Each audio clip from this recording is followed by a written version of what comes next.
Hello dear students, welcome to Bajirao Ias Academy interview guidance program.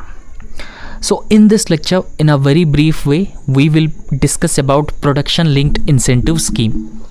So the union government has launched production linked incentive scheme in union budget 22-23.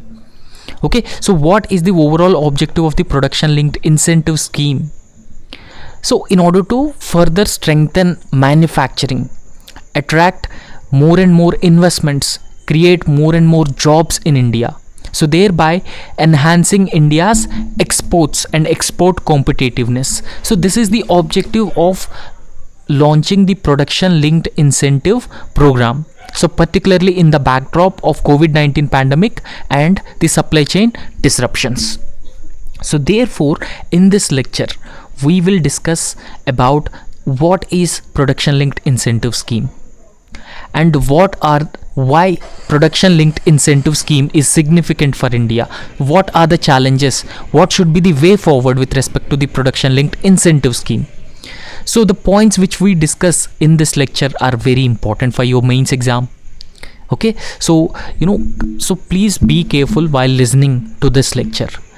So please also subscribe to our YouTube channel and also hit the like button. Now, in this production linked incentive scheme, around 14 sectors were added. For example, pharmaceuticals, automobiles, textiles, so mobile phone manufacturing. So all these sectors have been added as part of the production linked incentive scheme because they have a large potential of creation of employment, attracting foreign direct investments. So because of this reason, the government has extended the production linked incentive program to 14 sector.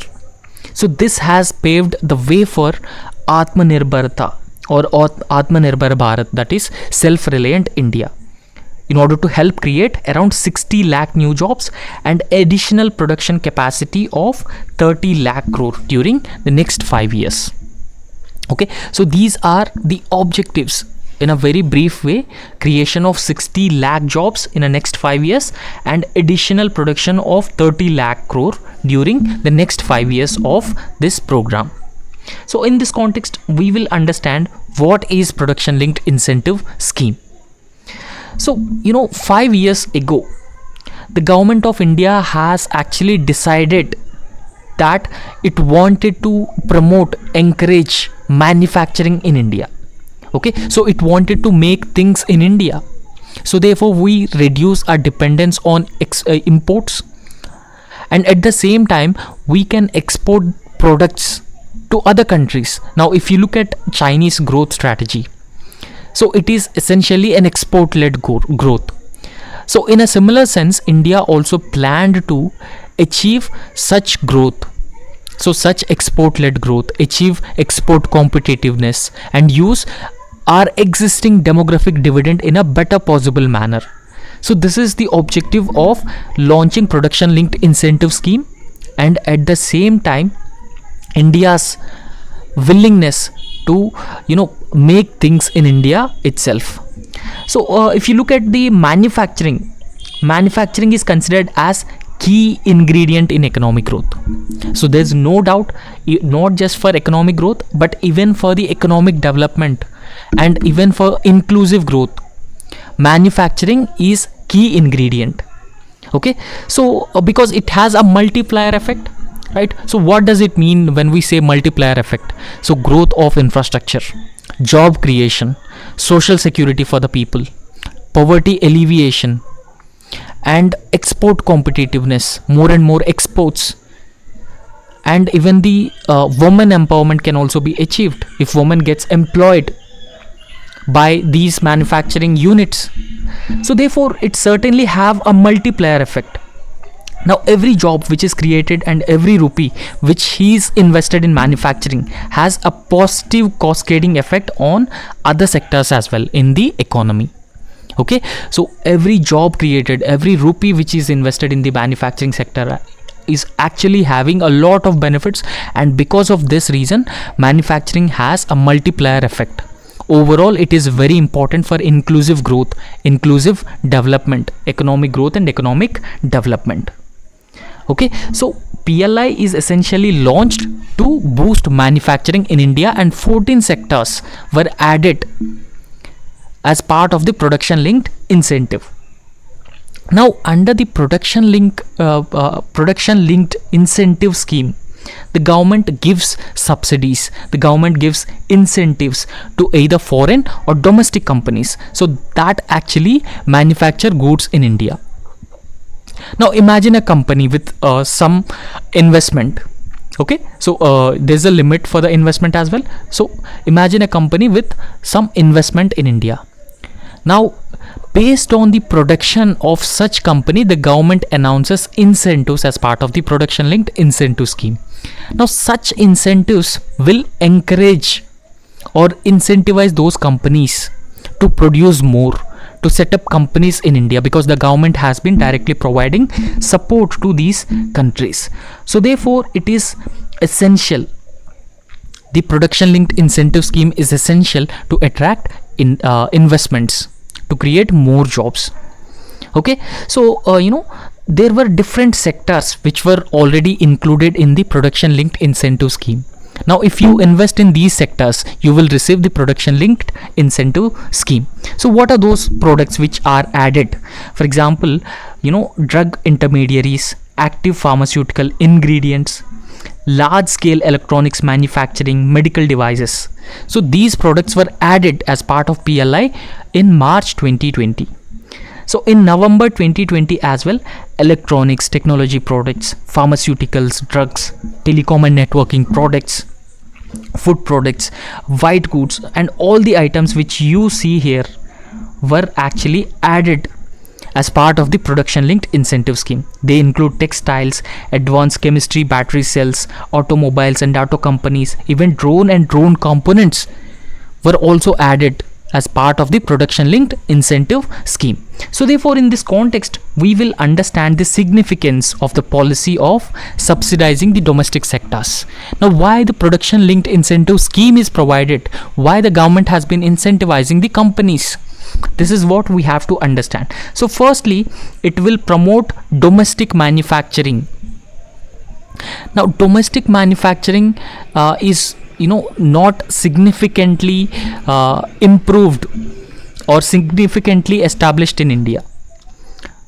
So therefore, in order to promote domestic industries, the government has to step in, the government has to provide financial support, some subsidies to domestic industries. So therefore it will strengthen competitiveness, it will further enhance the growth of these companies. Now after that, we need to talk about the employment generation capability of these industries. So they have a lot of potential when it comes to creation of employment. So therefore, the subsidies which are provided by the government can stimulate job creation within these domestic sectors. Okay, so financial incentives will attract industries, particularly the labor intensive industries, and they create jobs at a large scale. And after that, we need to talk about the competitiveness between different manufacturing units. When more industries are actually established in different product categories or in same product categories, so competitiveness is a crucial factor that ensures the affordability of different products. When products are more and more affordable, that helps in export competitiveness. India will become one of the competitive economy at the global scale. So overall India's growth can become an export led growth. So that is very important for a country like India with a huge demographic dividend, where we are focusing on skill development, where we are focusing on bringing in more manufacturing based industries into our economy, where we are focusing on significantly increasing our overall contribution of GDP from the manufacturing sector. And after that, the other significant factor providing subsidies to these companies, both domestic and foreign companies, is we can reduce our dependence on imports. Now if you look at our economy now, especially the trade with China, we have a huge trade deficit with China. So we have been importing a lot of manufacturing goods from China.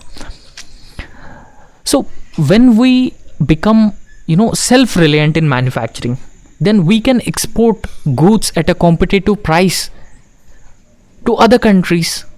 Okay, so that ultimately benefit India by reducing overall dependency on those countries like China. Okay, so this ultimately benefits China but not India. So when we import more and more goods from China, so thereby alternatively focusing on improving our domestic economy, and that is in the long term interest of our country. Okay, so it will reduce our reliance on imported goods and services. Now, even after the COVID-19 pandemic, if you look at the overall supply chain network, so there were supply chain disruptions, and the supply chain disruptions were also not good for the Indian economy and for the global economy as well. So therefore, now in this context, India has been looking to emerge as an alternative for supply chain resilience. So it wanted to establish itself as a supply chain network. Okay, so thereby we can protect our economy from these supply chain related issues. Now in this context, we need to talk about few challenges of effective implementation of the production linked incentive scheme. So firstly, targeting and selection of different sectors which should be included in the production linked incentive scheme. Now if you look at the Indian economy is a huge economy, so therefore selection of few sectors which have the potential for the growth is very challenging. So therefore there is a requirement of assessment, analyzing different factors. So therefore this production linked incentive scheme can be provided for actual better industries, and that could ultimately benefit India's economy. Now after that, the administrative efficiency is also another factor, another challenge. Okay, now if you look at the administration, there are problems like corruption, red tapeism, nepotism, okay, and administrative delays. So all these problems. So therefore in order to bring more administrative efficiency, we need to transform ourselves to technology, e-governance, and even the single window system, giving approvals to these companies at a quicker pace. Okay, so after that, funding and budgetary allocation is also another factor that we have to be discussed here. Okay, so ensuring adequate funding and appropriate budgetary allocation actually pose challenges. Okay, so because government has different priorities. So therefore in this context, will the government allocate adequate or appropriate amount of funds for these sectors as part of providing incentives under the PLI scheme is actually a challenge. So after that, risk of subsidy dependence is also another challenge. So what does this mean? Now when the government continuously providing subsidies to these companies will ultimately depend on subsidies. Okay, so ultimately depend on subsidies, so that could weaken the overall efficiency of these companies. Companies may not invest heavily on research and development and bringing in innovation in products, because the government has already providing incentives, already subsidizing these companies. Okay, so this could also be a challenge. Now after that, we need to talk about some sector specific challenges as well. So these sector specific challenges primarily include the technological barriers, supply chain complexity, skill gaps, and other global dynamics. So all these factors are sector specific challenges. So therefore we should focus on addressing these sector specific challenges as well. So apart from this, there are other factors which have to be considered to achieve the desired levels of manufacturing growth. So when we talk about that, we have to focus on labor laws, simplification of labor laws, and adequate capital has to be provided for these industries, and administrative efficiency is the other factor that we have to be we need to emphasize. So therefore the industry investment friendly environment, the conducive environment has to be provided. And apart from that, the skill gap has to be further minimized. So therefore, the hand holding support and the government policies and incentive support will ultimately bring a greater good for the overall production linked incentive program. Okay, so that's all in this lecture about the production linked incentive scheme. So I hope you have understood the basic tenets of the production linked incentive program. So that's all. Thank you.